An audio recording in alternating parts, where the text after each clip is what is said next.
What is the first thing that must happen when a child with a disability is accused of a violation of the Code of Conduct or of a charge related to drugs, weapons, or serious bodily injury? When a child with a disability is accused of either of those charges, the district conducts a suspension-expulsion hearing per Ohio Revised Code 3313.66 and determines if discipline is warranted. What happens when it is determined that a disciplinary action is required?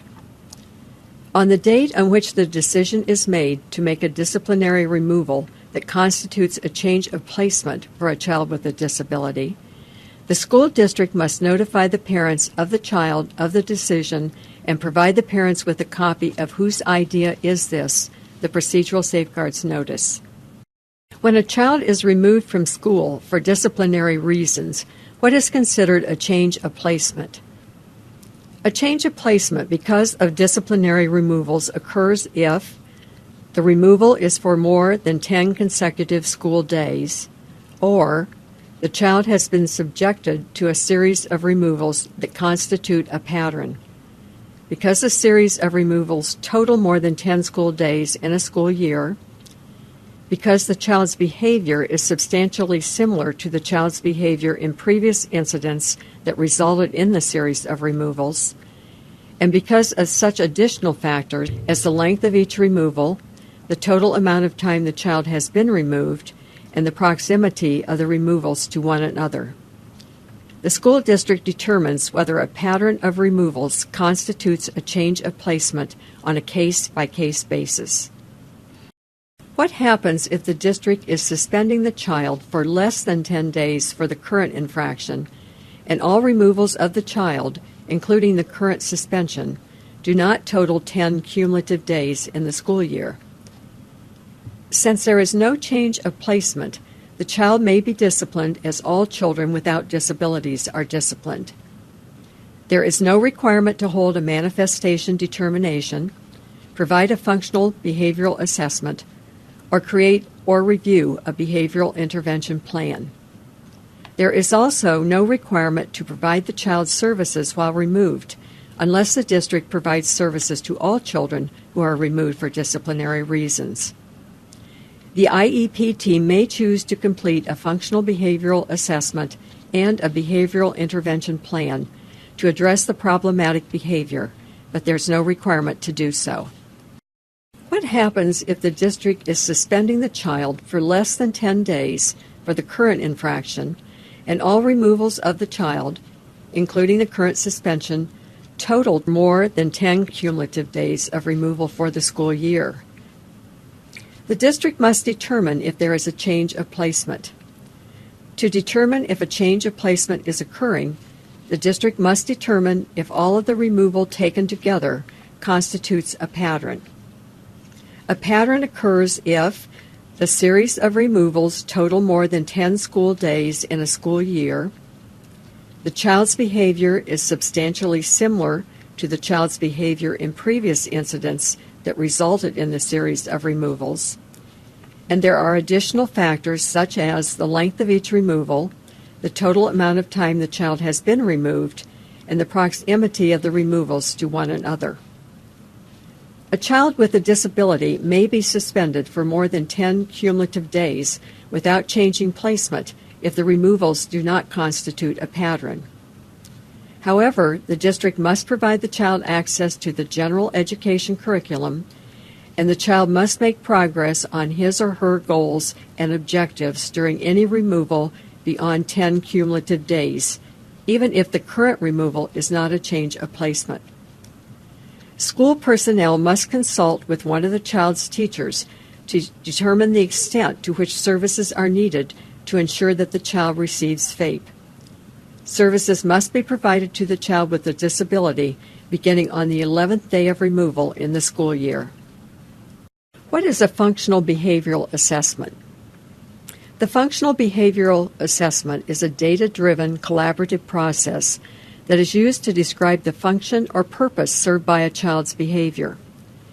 By gathering information and baseline data through direct and indirect measures, the team probes beyond what the behavior looks like to understand the cause or purpose of the behavior. Identifying the function of a behavior determines the child's needs and results in the design of effective behavioral interventions that teach more appropriate behavior and may result in the child having his or her needs met appropriately. What is a behavioral intervention plan? A behavioral intervention plan is a written set of activities that staff will utilize to decrease the number of times a child engages in behavior that will result in disciplinary action. The activities in the plan are designed to teach the child an appropriate alternative response to environmental stimuli that trigger inappropriate behavior. The goal of the behavioral intervention plan is to make the inappropriate behavior extinct.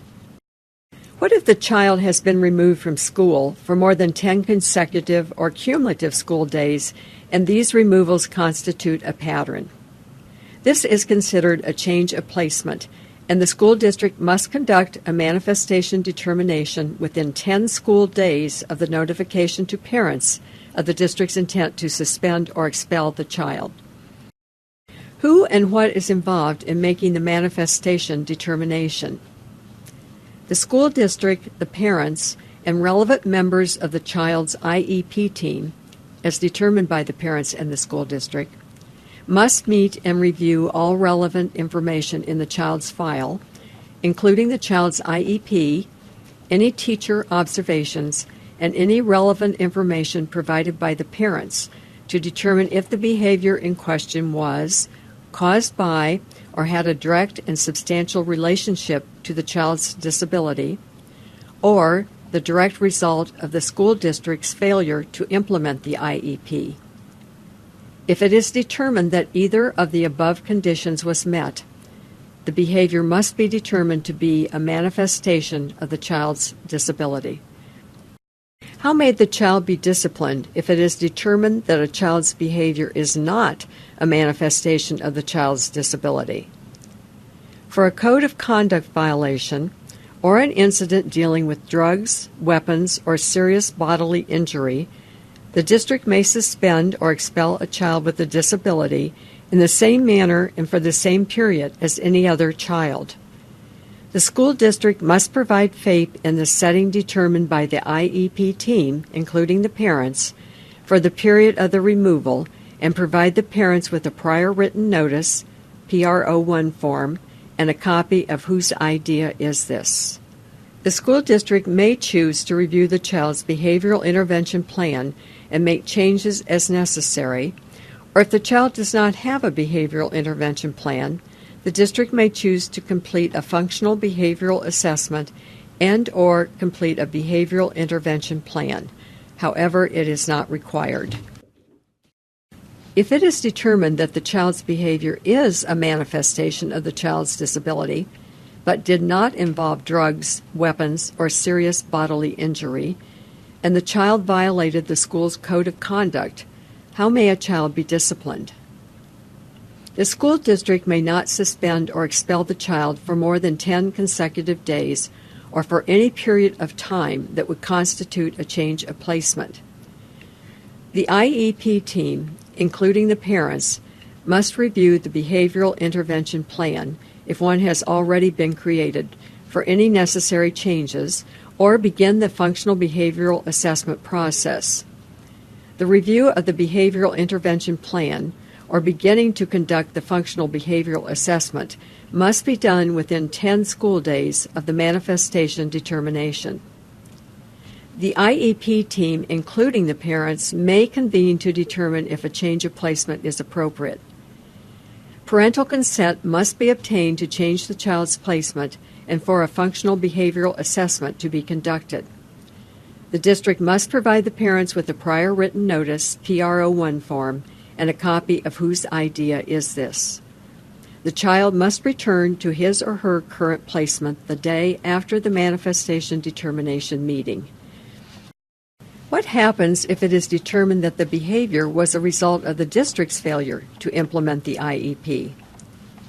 School personnel must immediately remedy deficiencies in the implementation of the IEP and either conduct a functional behavioral assessment and implement a behavioral intervention plan as appropriate, or review the existing functional behavior assessment and behavioral intervention plan and modify them as needed to address the behavior. Return the child to the placement from which he or she was removed unless the parents and the school district agreed to a change of placement or the child's action involved drugs, weapons, or serious bodily injury. What does the school district do if the parent refuses to consent to completing a functional behavioral assessment as a result of the manifestation determination meeting? If the parents do not give written parental consent for the functional behavioral assessment, the school district may, but is not required to, use procedural safeguards, including the mediation and due process procedures, to pursue the evaluation. If it is determined that the child's behavior is a manifestation of the child's disability, and the child's action involved drugs, weapons, or serious bodily injury, how may a child be disciplined? The school district must review the child's behavioral intervention plan and make changes as necessary. If the child does not have a behavioral intervention plan, the IEP team, including the parents, and with the parents' informed written consent, must start to conduct a functional behavioral assessment within 10 school days of the manifestation determination and complete the assessment as soon as practicable.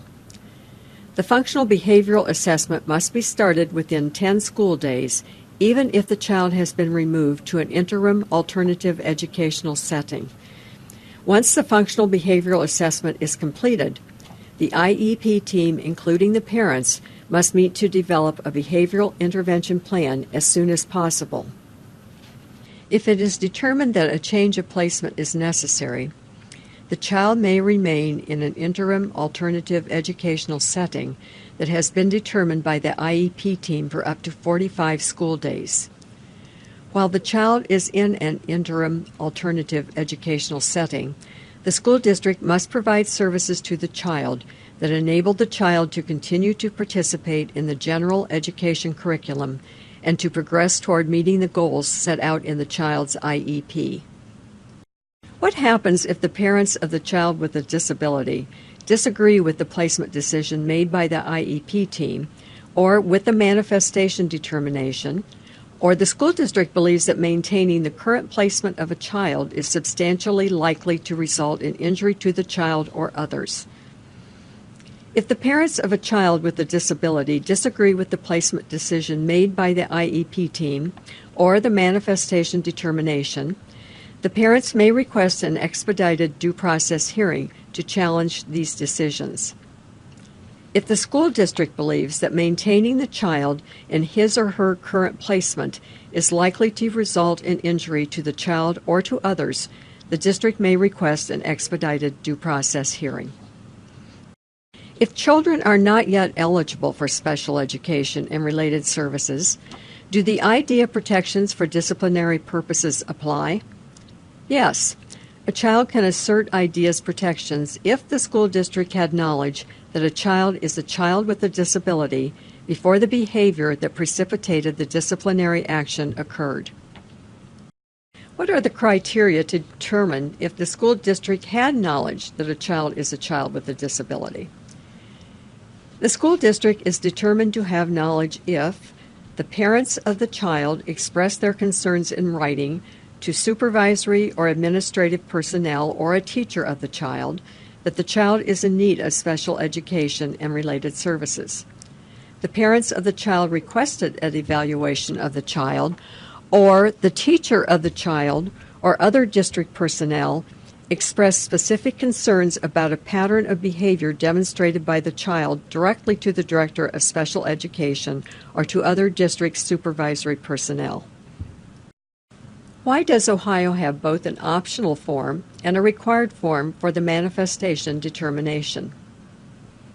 The optional form, OP3 Manifestation Determination, may be used as a discussion guide and worksheet by the team making the determination. It provides items that should be considered and questions that should be asked to determine whether or not a child's behavior was a manifestation of the child's disability.